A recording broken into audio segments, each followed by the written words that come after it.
Bonjour à tous, chers abonnés. Aujourd'hui, une vidéo spéciale pour vous. Alors, c'est pas un épisode de randonnée, c'est un épisode comment réussir sa randonnée. Vous allez voir, c'est pas compliqué, mais il y a un petit peu de préparation pour vraiment réussir sa randonnée. Je vais vous donner des petites astuces et des petits conseils. Et je suis heureux de partager mes vidéos à travers mes épisodes. Il n'y a pas besoin de beaucoup d'argent pour s'évader, s'éclater, avoir de l'évasion et voir des paysages de rêve. Tout ce que je réalise est à la portée de tout le monde. Pas besoin d'aller à l'autre bout du monde, de prendre l'avion et de dépenser des sommes colossales. À quelques kilomètres de chez soi, tout le monde peut avoir accès à des endroits de toute beauté. Pourquoi? Parce que toutes les régions en France sont belles. Ma chaîne, c'est toi. Moi, je suis un simple citoyen, un homme qui aime la nature. Je pars régulièrement de chez moi, mais pas pour aller enrichir les multinationales via l'excès de sociétés de consommation ou le choix de l'hamburger, le choix d'un énième parfum, le choix d'un énième t-shirt va focaliser l'intérêt de ma journée. Et dans cette journée d'excès de consommation, je vais croiser qui? Bien des gens speed, des gens que je ne vais même pas croiser du regard, à qui je ne vais même pas dire bonjour, il n'y a aucun intérêt. Non, la journée que je préfère, c'est celle où je vais arpenter les sentiers dans la nature.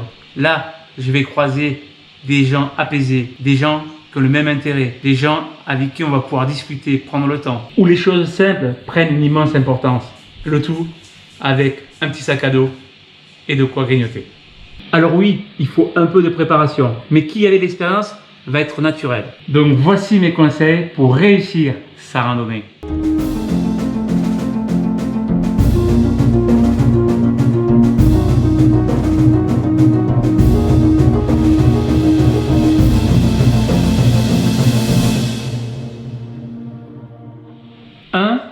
Identifier l'endroit. Il faut être à l'écoute. Vous allez être entouré de gens sûrement qui vont converger comme vous aux promenades, aux découvertes, aux randonnées. Donc ils vont vous donner peut-être de temps en temps des idées. Donc là, il faut les retenir et les noter. Et ensuite, une fois que vous les avez identifiés, eh bien, mon ami Google, là, faire toutes vos recherches et noter sur une feuille vierge, tout noter, toutes les idées. Comment l'organiser, le préparer. Et ensuite, vous faites une synthèse de toutes vos notes. 2. Le calendrier. Le calendrier associé à la météo. La météo est très importante. Vous faites une promenade qui vente, qui neige, qui pleuve, c'est pas très grave. Mais sur une randonnée où la distance est un peu plus longue et le temps est plus long aussi, bien la météo est importante. Vous n'allez pas aller en montagne s'il fait 70-80 km/h de vent. C'est peut-être pas judicieux et pertinent. Si jamais il a plu ou qu'il va pleuvoir, attention aux sentiers escarpés qui sont déjà complexes par temps sec. Alors imaginez si le sentier est mouillé, très dangereux. Donc la météo est importante. Si la météo n'est pas clémente, il vaut mieux repousser sa randonnée d'une semaine. Et puis il y a aussi, par temps ensoleillé et sec, en termes d'image, si vous voulez prendre des photos, etc., c'est quand même beaucoup plus joli comme image pour vos souvenirs. 3. Le tracé. Il y a une application vraiment intéressante, Visorando. Bon, il y en a d'autres aussi, hein. Moi je connais celle-ci. Et surtout que je trouve que la version gratuite est largement suffisante. Alors pour l'utiliser, vous avez deux alternatives. Soit vous l'utilisez à travers déjà un tracé tout fait. Donc là, vous allez sur le lieu du point de départ et vous suivez le tracé de la personne. Soit vous l'utilisez comme moi je l'utilise souvent. Quand j'ai préparé un petit peu ma randonnée, j'ai mes points d'intérêt. Et puis une fois que je suis sur place, j'aime bien un peu faire ce que j'ai envie de faire. Voilà. Si j'ai envie de prendre le sentier de gauche, je prends le sentier de gauche. Et je le fais un peu aussi au feeling. Mais j'ai le repère de la carte de Visorando. Ça veut dire qu'à tout moment, je ne vais pas aller rejoindre mes points d'intérêt. Et je trouve que c'est intéressant, ça donne un peu aussi de liberté à votre sortie. Voilà. 4. Préparer son sac à dos. Alors, les incontournables, c'est l'eau. L'eau, c'est primordial. Après, il faut se connaître. Il y en a qui ont besoin de beaucoup de boire. Et puis, il y a des gens comme moi, je ne bois pas beaucoup. Alors voilà, moi, 1 litre souvent me suffit pour une longue randonnée. Maintenant, l'idéal, c'est quand même 3 litres. Hein. Surtout si vous buvez beaucoup, c'est 3 litres. Mais attention aussi, vous alourdissez le sac. Mais l'eau est importante. Hein. Parce que sans eau, il n'y a plus d'énergie, il n'y a plus rien. Allez, on va dire entre 2 litres d'eau, c'est le bon choix pour mettre dans son sac à dos. Et lors de votre préparation, vous avez peut-être vu un endroit où vous pouvez remplir l'eau de votre gourde. Donc ça peut être aussi intéressant dans votre stratégie pour vous approvisionner en eau. Ensuite, s'il fait chaud, ne pas oublier la casquette, très important. Le kawaii ne prend pas de place, ça vaut toujours le coup de l'avoir tout le temps au fond du sac à dos, surtout si le temps est incertain. Attention, si vous prenez une averse et que vous êtes tout mouillé, le reste de la randonnée, ça peut être très très long. Donc pour le peu de place que prend le kawaii, ça vaut le coup de l'avoir toujours dans son sac. Avoir toujours une ou deux barres énergétiques, surtout si la randonnée est longue. Il faut toujours avoir la possibilité d'avoir un peu de sucre, car si jamais vous avez la fringale, vous n'avancez plus. C'est catastrophique la fringale. Ça m'est arrivé au Grand Vémont, je n'avais pas pris de sucrerie, de barres énergétiques, et je n'avais plus d'énergie aux 2/3 de l'ascension. Et heureusement qu'il y a eu le pique-nique qui m'a reboosté. Mais ce jour-là, j'aurais bien aimé, franchement, avoir au moins une barre énergétique. Voilà, ça vous reboostera et ça vous évitera la fringale. La lampe aussi, c'est intéressant. Vous voyez, une petite lampe comme ça, qui est très efficace. Voilà, ça ne prend pas beaucoup de place. C'est intéressant aussi de l'avoir dans le sac à dos. Vous pouvez, par exemple, sur votre tracé, avoir un tunnel ou une curiosité comme une grotte. Donc voilà, c'est toujours intéressant de l'avoir. Je vous mettrai le lien d'un type de lampe comme ça dans la description de cette vidéo. Le sac poubelle, alors le petit sac poubelle, toujours intéressant déjà pour mettre vos déchets du casse-croûte.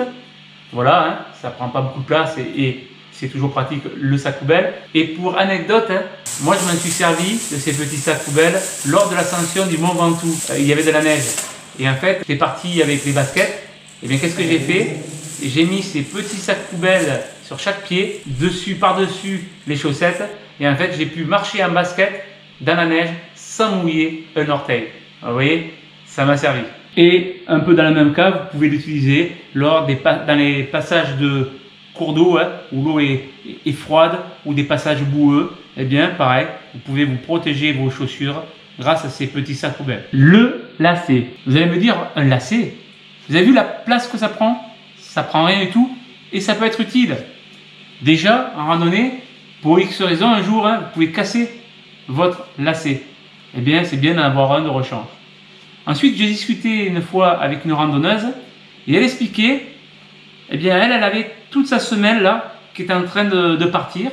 Eh bien, grâce à un lacet qu'elle avait dans son sac à dos, elle a pu faire une réparation de fortune et terminer sa randonnée dans de bonnes conditions. Et grâce au lacet, elle a pu maintenir sa semelle qui partait.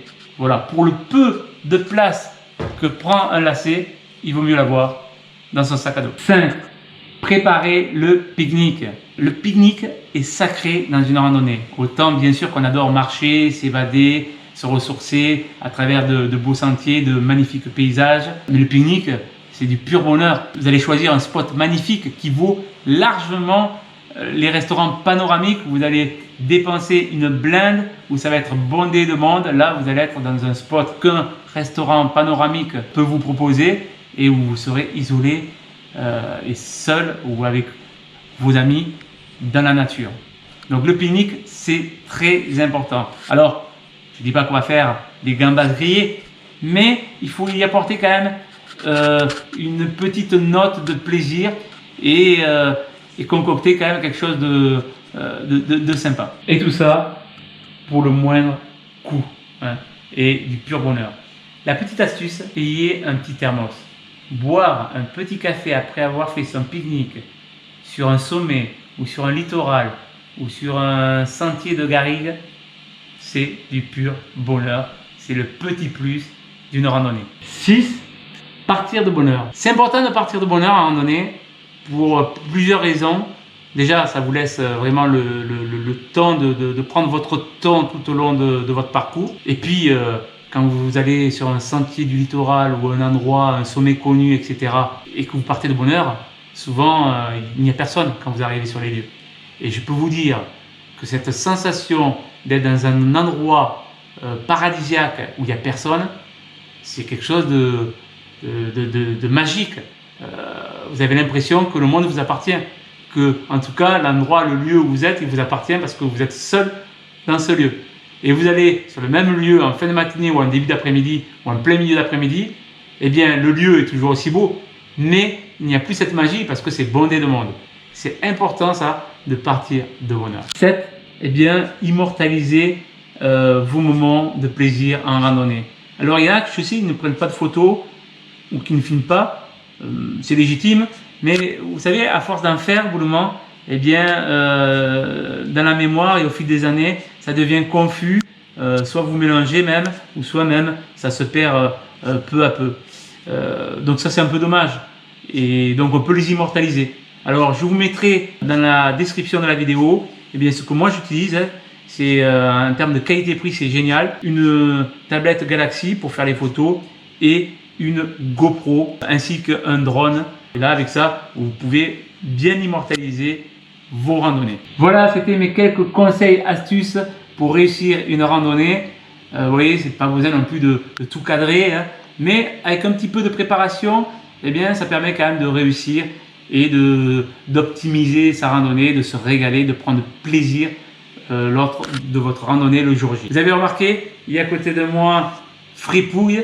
Pour certains qui suivent bien mes épisodes, ils ont dû l'apercevoir parce qu'il a fait partie de quelques épisodes. Bon, des fois, je l'oublie. Aujourd'hui, il est avec moi pour bien ses conseils et astuces pour réussir sa randonnée.